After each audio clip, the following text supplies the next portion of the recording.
Between 1968 and 1972, America launched 9 human missions to the moon, 6 of which successfully touched down, allowing 12 men to walk on the lunar surface. NASA's next chapter of lunar exploration, called Artemis, has the task of not just going to the moon to create a long-term human presence on and around it, but also to prepare for ever more complex human missions to Mars. In short, everything we must be able to do here, we must first do here. So, what will an Artemis mission look like? Everything is designed and tested with our most important element in mind, the astronauts. This is their deep space, human-rated spacecraft called Orion, built in 3 parts. The crew module, where up to 4 astronauts will live and work throughout the flight. The service module, with life support systems for the crew and its own engine and fuel reserves. And a launch abort system, with engines capable of pulling the crew module to safety during launch should anything go wrong. To accomplish the task of launching our crew and heavy payloads, NASA is building the Space Launch System, comprising of a cargo hold, an exploration upper stage, a massive core stage, and 2 extended solid rocket boosters. Altogether, this is the world's most powerful rocket, and it exceeds the legendary Saturn V of the Apollo era in numerous ways. Sitting on the launch pad, the entire rocket, fully fueled, weighs just over 6 million pounds, 5.2 million of which is just the fuel.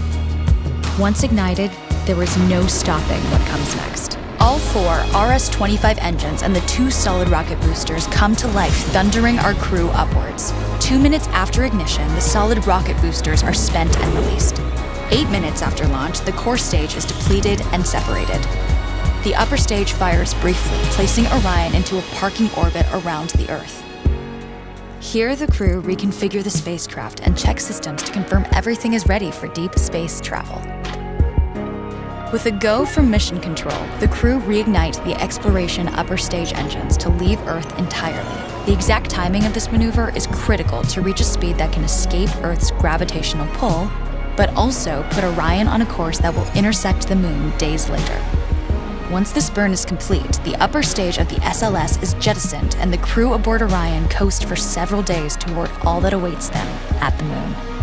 Approaching the moon, we see the fundamental differences between Artemis and Apollo. Instead of requiring Orion to serve as an expendable lunar command module or to carry a constrained lunar lander, the Artemis missions will take advantage of a different approach: pre-staging. Everything needed for lunar missions will be positioned in advance by commercial and international partners. This includes rovers, science experiments, and human-rated systems on the surface. But it also includes a dedicated lunar station in orbit around the moon called Gateway. Here at this station, we can pre-stage a robust lunar lander and establish a strong communications relay. Designed with open standards, the Gateway can be expanded as new missions and partnerships develop, allowing multiple human missions on the moon at the same time and enabling ongoing science to be conducted even between human missions. The Gateway is also capable of adjusting its orbit to allow access to every part of the moon, something the Apollo missions could not do. But the real key in this approach is placing Gateway in a unique halo orbit to perfect the maneuvers needed for Mars missions. And with the growing list of commercial and international opportunities, Gateway is the ideal hub between Earth and all that lies beyond. Returning to our crew as they approach Gateway, the Orion must match the elliptical orbit of the station in order to successfully dock. Once on board, pre-selected crew members transfer to the lunar lander, while those assigned to Gateway remain on station. The lunar lander system itself is built for 3 unique steps: descending from the halo orbit of Gateway down to a low lunar orbit, descending from low lunar orbit to the surface, and once the lunar mission is complete, launching from the surface of the moon and ascending all the way back to the orbiting Gateway.